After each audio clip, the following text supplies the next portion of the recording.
A pile of towels and cloth and things to sew. Monday I went to a Practice Makes Perfect to reinforce how to put the voting equipment out and how to put it away and all that good stuff. And saw someone that I used to work with for years at a different polling place. It was good to see him. And yeah. Well, anyway, then I stopped by a fabric store specifically to get the collar part for the bib. You'll see that all when it's done. Probably Thursday, because tomorrow's Whoop Whoop Wednesday. And I will have a joke for you. I have to come up with something good. As to goings on around here,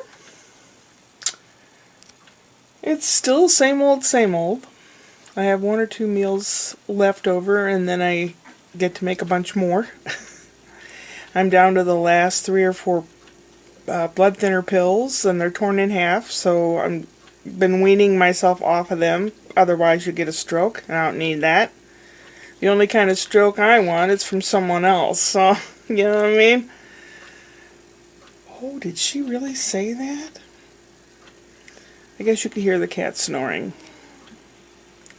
He's been a really good boy, and I'm very happy. I plan on washing out the little cat carrier. He's never been in it, and he's never really seen it.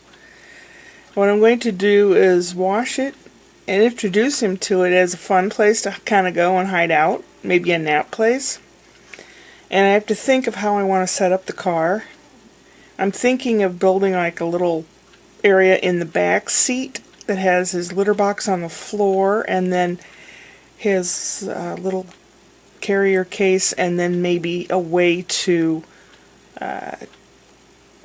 be up high enough to look out the window without him getting out, or you have to get him used to some kind of a collar harness thing so that when I do open the door he doesn't take off somewhere out in the middle of nowhere. But, you know, little by little, and I think if I just keep doing and keep doing, it'll be fine. It'll be an experiment, that's for sure. Upward and onward.